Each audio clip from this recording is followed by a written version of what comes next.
On vous souhaite la bienvenue à ericlatour.com. C'est vraiment le temps des élections municipales. Oui, il y aura la pause durant l'été, mais déjà, on était dans la pré-campagne. Il y aura la campagne à l'automne prochain. Et là, c'est maintenant officiel. Claude Bachand, ex-député de Saint-Jean, ex-candidat à la mairie de 2013, qui avait fini deuxième après Michel Fecteau. C'est officiel. Il a reçu son approbation du directeur général des élections du Québec. Il va se présenter en équipe, mais une équipe pas complète. Il va préserver 3 sièges de conseillers. Mais d'abord, il fait le plein aussi de candidats avec l'équipe Alain Laplante. Il a même recruté un ancien candidat à la mairie de 2009 et de 2013, ex-conseiller municipal Jean Lamoureux. Et je parle ici d'Alain Laplante et Jean Lamoureux.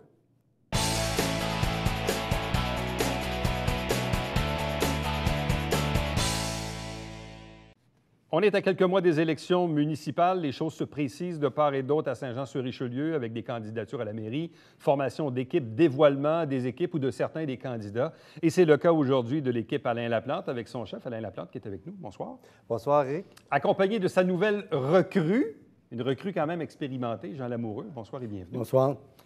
Tout d'abord, M. Laplante, bon, on s'est vu il y a quelques semaines parce que c'était en même temps, on sait que Yann Langlois sollicitait un deuxième mandat. Comme conseiller sortant, mais c'est joint à vous Justin Bessette et Hugues Larivière. Là, aujourd'hui, vous nous arrivez avec Jean Lamoureux. Expliquez-nous un peu le cheminement qui a mené à ce mariage. Bien, j'avoue qu'on était pour parler avec Jean depuis de nombreuses semaines. J'avais annoncé qu'il ne revenait pas en politique, mais je jugeais que c'était important. Dans le fond, ce que je souhaite, c'est de rassembler une équipe compétente, une équipe hautement qualifiée pour diriger la ville de Saint-Jean. Et on ne pouvait pas laisser un gars comme Jean Lamoureux sur la touche. Je sais que Jean tient à cœur, a à cœur la ville de Saint-Jean, a à cœur le développement économique de la municipalité. Et je suis aujourd'hui extrêmement heureux d'accueillir au sein de l'équipe Alain Laplante, Jean Lamoureux. Est-ce qu'il faut dire Fontaine, je ne boirai jamais de ton eau? Il ne faut jamais dire ça? Non, je pense qu'il ne faut jamais dire ça. Moi, j'ai fait toutes les élections de 86 jusqu'à 2013.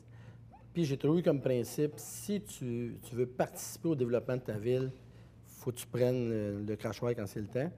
Puis aussi, quand tu fais une élection, même si tu perds, et si tu gagnes, c'est encore mieux parce que tu fais passer tes idées. Mais avec Alain, moi, je peux te dire que quand tu fais une élection, il y a des gens avec qui tu peux avoir des affinités, même si c'est des adversaires. Et c'est un peu ça qui est arrivé avec Alain. Bien, vous étiez adversaire il y a 4 ans. Exactement, on était adversaire, mais on a plus d'affinités qu'avec peut-être n'importe quel autre candidat qui était là. Parce qu'Alain, il a une formation en économie, moi j'en ai une. Aussi, Alain, je trouve qu'il a pris de la maturité dans le... Moi, j'ai suivi les journaux, les campagnes, le réseau que j'ai, finalement, fait en sorte que j'écoute les gens, puis je pense qu'Alain a pris de la maturité. Il voit les choses différemment, il est capable d'analyser les dossiers différemment. Moi, je veux participer à faire changer des choses dans la ville qui n'ont pas été faites.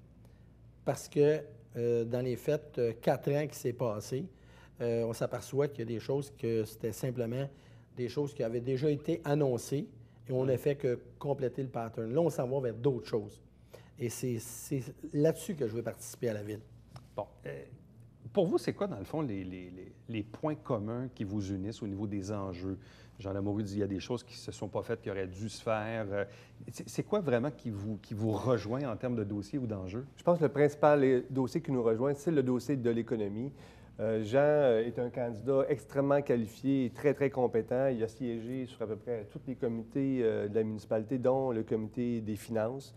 Jean a une formation en économie, une formation des HEC en économie, une formation aussi en administration publique, en gestion municipale. Toute la question de la gestion des finances, du budget de la municipalité, l'octroi des contrats, l'élaboration du plan triennal. Donc, c'est vraiment cet aspect-là qui nous rassemble, je pense, puis la raison pour laquelle je tenais autant à travailler avec Jean. Vous l'avez dit tantôt, vous avez fait partie à peu près de toutes les élections depuis 86, soit comme organisateur ou candidat. Vous n'avez gagné, vous n'avez perdu.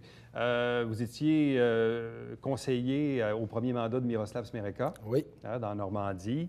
Après ça, vous avez fait un autre mandat un petit peu plus tard, mais sous l'ère du maire Dolbeck, après un peu la fusion municipale.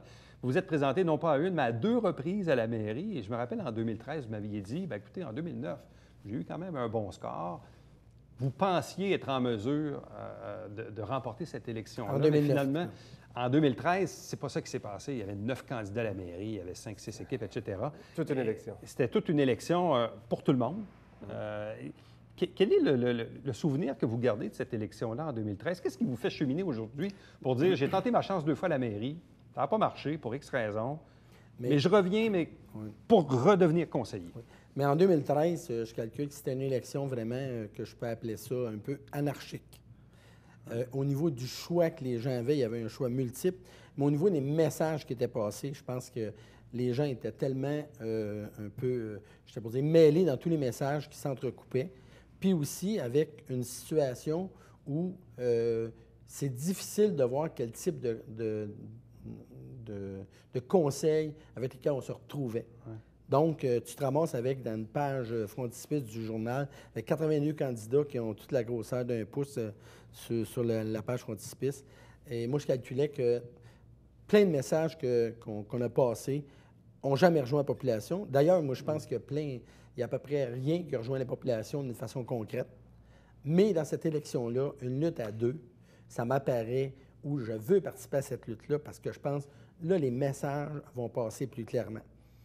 Et là, vous vous présentez contre une de vos anciennes collègues de l'Action civique, Mme Charbonneau. Oui. Bien, les élections, c'est ça. Tu es partenaire avec quelqu'un, puis à un moment donné, la personne change de camp. Pas faire une comparaison avec le hockey, mais c'est comme le repêchage. Là, quelqu'un a migré vers une autre équipe, ça a l'air que le salaire est une élection, c'est quand même, on met du temps, on met de l'argent, on met nos tripes là-dedans. Vous y avez goûté à quelques occasions. Vous avez encore ce goût d'affronter encore à nouveau l'électorat, de vous battre porte à porte, aller voir le monde et tout ça. Vous avez Moi, encore je peux ce dire goût-là? que j'ai jamais été amer suite à une élection. Parce que je me dis, écoute, si tu as quelque chose, tu as un message à passer, tu veux voir les citoyens, tu veux que ces gens-là s'intéressent à leur ville, il faut que tu sois convaincu. Et il ne faut pas que tu sois amer après une élection. Si tu fais ça, tu es mieux de rester assis chez vous. Monsieur Latour, je pense que vous ne devez pas vous inquiéter pour l'énergie et le dynamisme de Jean Lamoureux. Jean, il joue encore au hockey, 70 games par année, tu nous disais. Ouais. Il est impliqué dans une multitude d'organismes. Son implication dans le milieu est hors du commun. Donc, je pense que vous ne devez pas vous inquiéter pour... Puis vous savez aussi qu'en politique, on ne se présente pas contre les personnes. L'idée, c'est pas d'aller battre d'autres personnes. On se présente, dans le fond, c'est pour les citoyens. C'est pour le bien-être de notre ville. Donc, c'est dans cet esprit-là qu'on se présente. Quel est le bilan que vous tracez des 4 dernières années? Parce que vous êtes quand même impliqué, vous connaissez la chose, vous étiez conseiller à 2 occasions dans les dernières années. Vous regardez les 4 dernières années de l'administration. Qu'est-ce qui vous vient en tête? Bien, ce qui me vient en tête, premièrement, c'est le fait, je l'ai dit tantôt au début, c'est qu'on fonctionne seulement sur des projets qui étaient, même dans l'administration de Delbecq, qui étaient dans les cartons, et on ne fait que compléter à peu près ce qui était dans les cartons. Deuxièmement, il y a des choses que j'ai dit tantôt qui devaient être faites, puis que même nous, quand on était au conseil, on avait déjà proposé ça. Puis plus que ça, même dans la campagne 2013-2009, on l'a proposé, puis ça m'est fait. Comme la question des contrats, surveillance des chantiers, le positionnement de la ville lorsqu'il soumissionne des contrats, on est quasiment dans le bas de la liste, les contrats commencent au mois d'août. Le plan, moi j'ai toujours dit, c'est pas un plan triennal que ça nous prend, c'est un plan quinquennal. Il faut être capable de comprendre un peu la mécanique puis pousser ces idées-là pour convaincre les gens d'aller dans cette direction-là. Autre exemple, lorsqu'on dit qu'on va paver les rues, on vient d'annoncer il y a quelques semaines, là, on rajoute dans les surplus un 15 millions pour faire du pavage de rue, mais bizarrement, on le fait l'année électorale. Il faut sortir de ce pattern-là. Puis, moi, je pense que ça prend quelqu'un, moi, je ne veux pas être prétentieux, mais ça prend quelqu'un qui a vécu un peu des étapes où on peut dire on est dans un mode de changement actuellement vers lequel on doit aller. Et ça prend quelqu'un pour cogner aux portes puis dire aux gens est-ce que vous croyez sincèrement qu'on peut changer des choses? Moi, je pense que c'est l'hôtel de ville, ça prend quelqu'un, une bougie d'allumage pour faire changer des choses.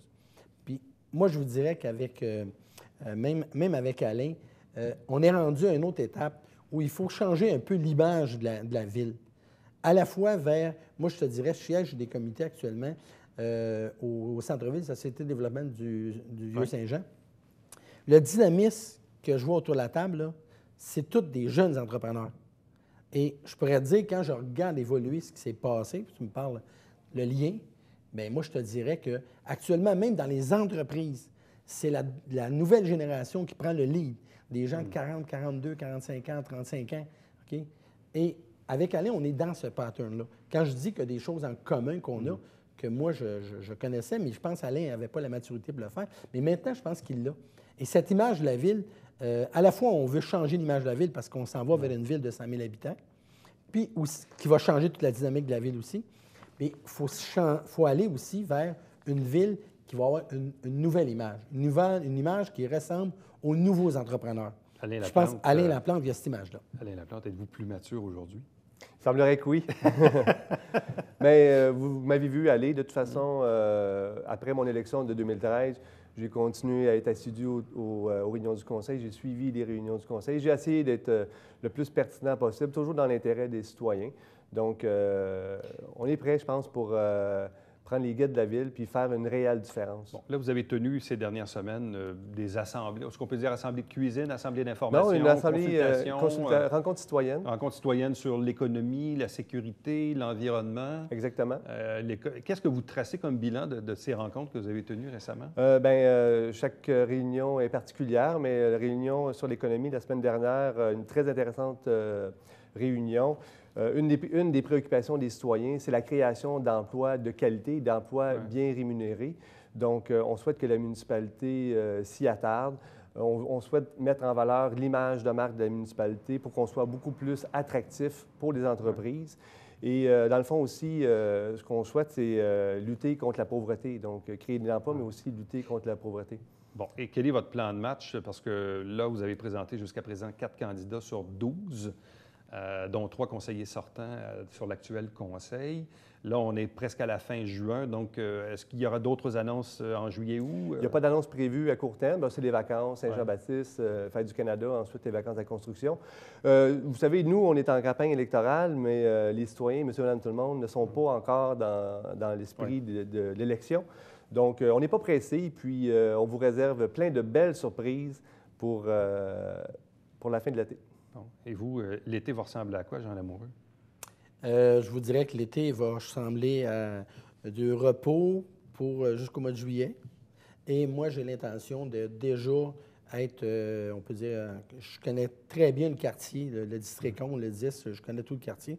À partir du mois d'août, je vais être, moi, personnellement, en campagne avec des contacts avec les gens du milieu et avec rallier une équipe aussi locale qui va permettre, finalement, de nous aider à faire une élection où les gens, on veut avoir le temps de parler, le temps de passer un message. Donc, moi, au mois d'août, je vais commencer à me promener dans les rues. Je fais ça déjà depuis toutes les fois que je suis allé à l'élection. Au mois d'août, je me promène dans les rues, je parle au monde. Ce qui est intéressant aussi, c'est le mariage de nos organisations, l'organisation de l'action civique avec l'organisation de l'équipe Alain Laplante. Donc, ça nous fait plus de soldats sur le terrain. À vous deux, merci beaucoup. Merci. Merci, Éric. Restez avec nous, on vous revient après ceci.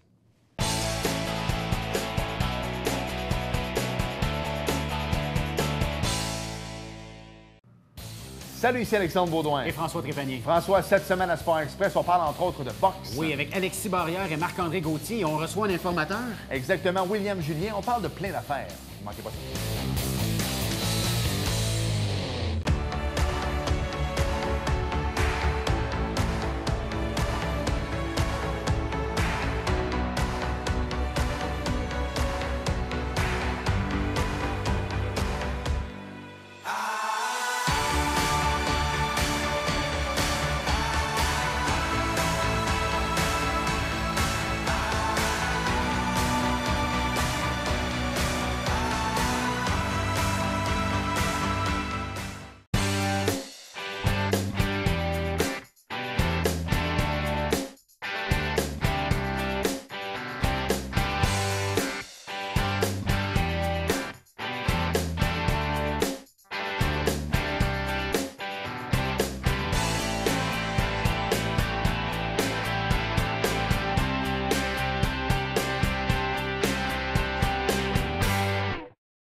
Coulisses Bêta, jeudi, 19h.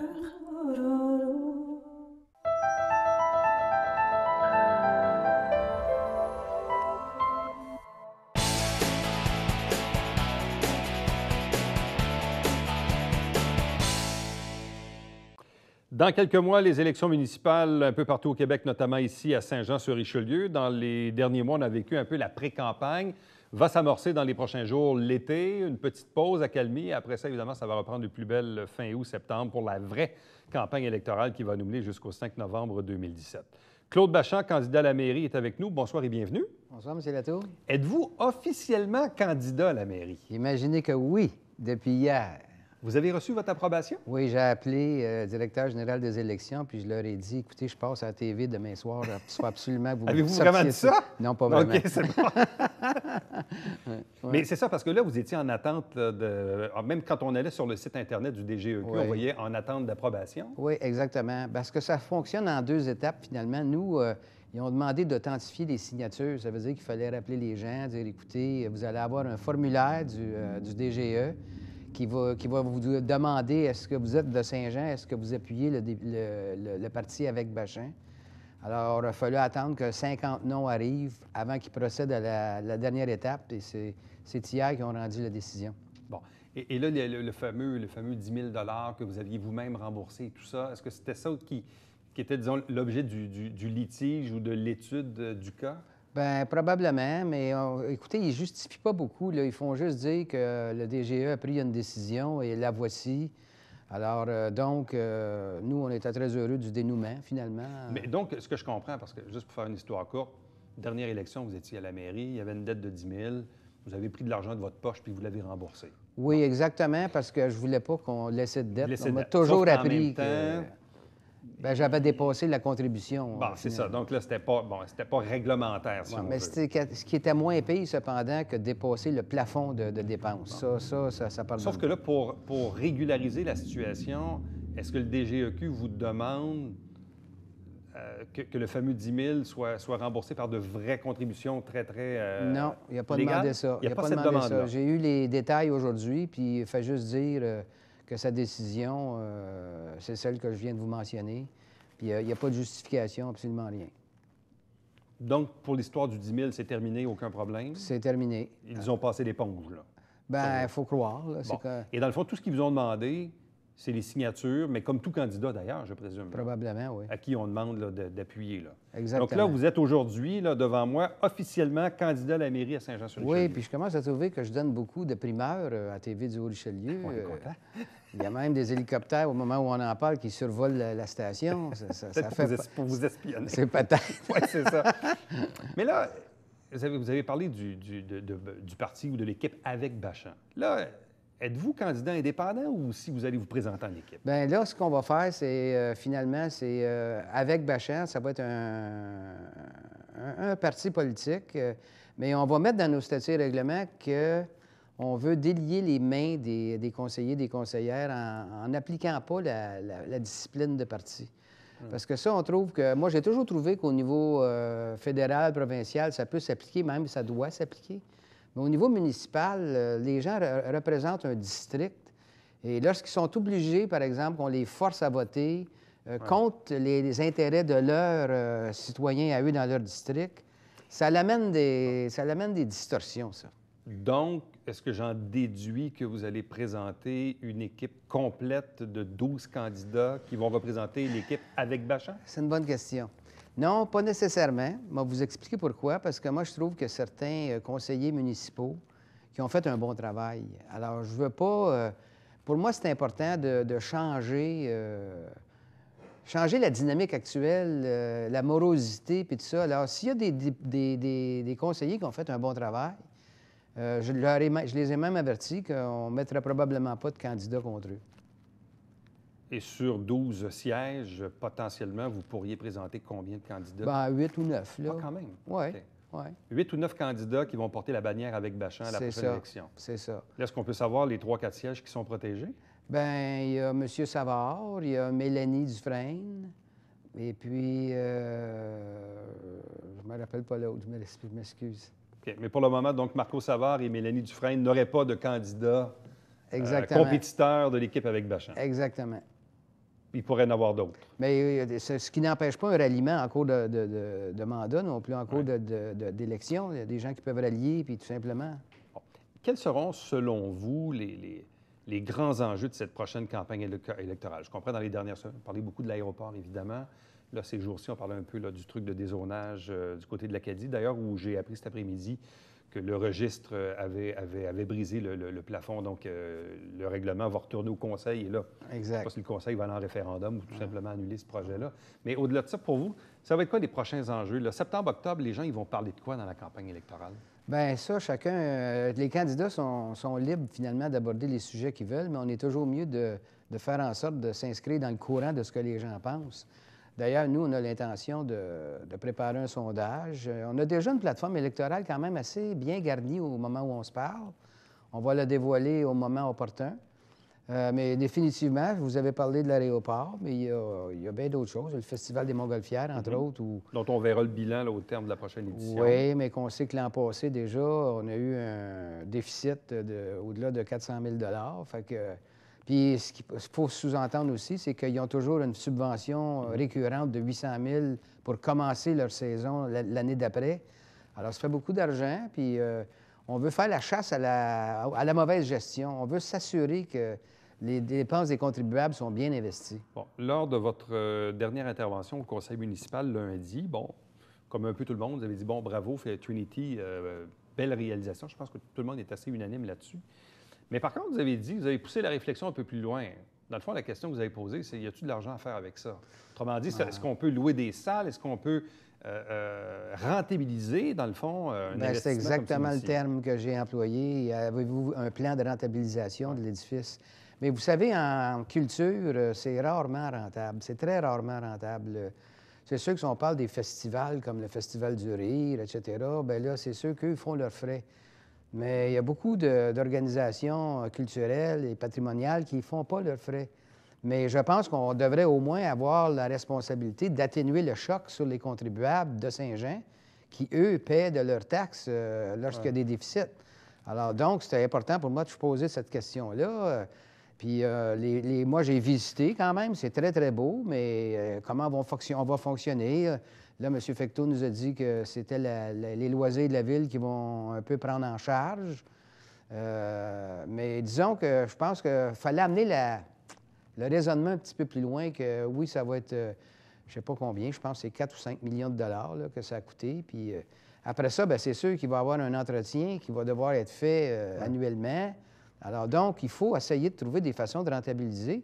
Puis il faut qu'on donne des missions à chacun des locaux qui sont là. Qu'est-ce qu'on veut faire dedans, là? Qu'est-ce qu'on va admettre ici, là? Alors, dans le journal local, il avait parlé de toutes sortes de choses, des balles, des mariages, etc. Mais moi, ils m'ont dit, de toute façon, quand j'ai conclu, que je pourrais demander à M. Bastien, puis il me donnerait le plan de rationalisation et de rentabilité. Bon, ce que vous allez faire prochainement? Certainement. Bon. Là, votre été va ressembler à quoi? Est-ce que vous êtes en recrutement de candidats, en développement de votre plateforme électorale? Vous allez rencontrer les gens. C'est quoi votre plan de match là, pour les 2 prochains mois? Bien, un peu ce que vous venez de dire, là, mais c'est un travail de longue haleine. Nous, même si on n'avait pas eu l'autorisation du DGE, on n'est pas resté à rien faire. Là. Il y a énormément, moi, vous me connaissez, j'ai été député pendant 18 ans. Moi, j'allais à 4 brunchs le dimanche matin, puis je ne mangeais pas plein d'assiettes à chaque place, là, je vous rassure tout de suite. Mais j'ai fait beaucoup de terrain. Puis c'est souvent la meilleure façon de bâtir sa plateforme électorale, ça. C'est qu'en parlant avec les gens, ils nous amènent des sujets, on les intègre, on voit de quelle façon on va articuler tout ça. Oui, on a encore des candidats à trouver, puis aussitôt que ça sera prêt, bien, on va annoncer. Puis bon, c'est ça, oui. Quelle leçon tirez-vous de la dernière élection en 2013, où il y avait 9 candidats, 6 équipes? Vous avez terminé à 500 votes de M. Fecteau, à 20 et quelques poussières. Je comprends que c'était une élection qui était difficilement prévisible. Là. Oui. Pour tout le monde, je pense, hein, même les candidats eux-mêmes. Là. Qu'est-ce que vous retenez de cette expérience-là de 2013? Bien, écoutez, ça va être plus facile cette année. Moi, je pense que jusqu'à maintenant, là, on a 3 candidats, puis un 4e candidat qui s'annoncerait serait un peu en retard. Là. Fait que le temps qu'il passe à travers tout ce qu'on a passé. Alors, ben oui, j'avais perdu par 500 voix. On avait eu des difficultés comme tout le monde en a eu parce que ça ne se sait pas pendant la campagne, là, mais il y a des gens, tout le monde a des difficultés. À un moment donné, il y a quelqu'un qui fait un faux pas, il faut réparer ça. Alors, mais moi, j'ai beaucoup d'expérience quand même, puis on a été capable de colmater là, les fuites là, à un moment donné. Mais je pense que aussi on a fait beaucoup de portes. Moi, personnellement, je suis un gars qui en fait beaucoup. D'une campagne, d'habitude, je fais à peu près 5000 portes. Fait que là, je vais devoir me répartir avec mes 12 amis, puis je vais les accompagner de temps à autre. Puis je vais faire à peu près ça, 5000 portes. Donc, ça nous prend beaucoup d'accompagnateurs parce que moi, comme député à l'époque, je brûlais 3 accompagnateurs par jour. Un le matin, un l'après-midi, puis un le soir. Qu'est-ce qui vous motive encore? Et en quoi ce que vous proposez est différent de Michel Fecteau ou d'Alain Laplante? Bien, c'est très différent, je pense. Nous, premièrement, notre plateforme, je vous le dis tout de suite, je viens de le dire, je le répète d'une autre façon, elle est enracinée dans ce que les gens nous disent. Puis elle est enracinée aussi dans l'expérience qu'on a vécue. On voit des choses, des fois, qu'on entreprend, puis c'est peut-être trop gros. Alors, il s'agit de rester près de la racine, près des gens, sur le terrain. Puis là, bien, c'est comme ça qu'on fait notre meilleure recette, dans le fond, parce que sortir des projets de toi-même, puis l'inclure dans ta plateforme, si tu ne l'as pas validé avec les gens, bien, il peut y avoir un certain risque. Donc, c'est la façon de procéder pour nous.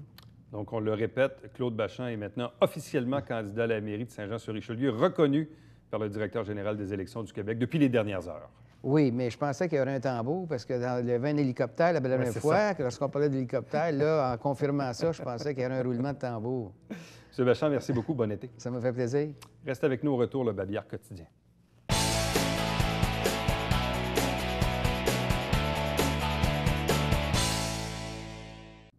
Après la fête nationale, c'est au tour de la fête du Canada en fin de semaine. Le 30 juin, 1er juillet, au parc Jerry Boulet à Saint-Jean-sur-Richelieu. Pléiade d'artistes, mais surtout un feu d'artifice de 50 minutes, une première en son et en images. Il y a toute une thématique à l'égard du 150e anniversaire du Canada. Chaque semaine, on vous présente des extraits des travaux du conseil municipal. À noter que l'émission fera une pause jusqu'à l'automne, où on sera en plein dans les élections municipales. Également, vous dire que dimanche prochain, le 2 juillet, c'est le dernier bingo de la saison avant la pause de l'été. Spécial 4 000 $ en prix. 30 dépositaires dans la région pour acheter vos livrets sur le territoire desservi par la télévision du Richelieu, principalement MRC Rouville et au Richelieu. Entre-temps, si vous désirez nous joindre, voici les coordonnées de la télévision du Richelieu. Si vous voulez me joindre directement, commentaires, questions, c'est par courriel. Éric Lato en un mot à commercial tvhr9.com. Et notre prochain rendez-vous, il est demain.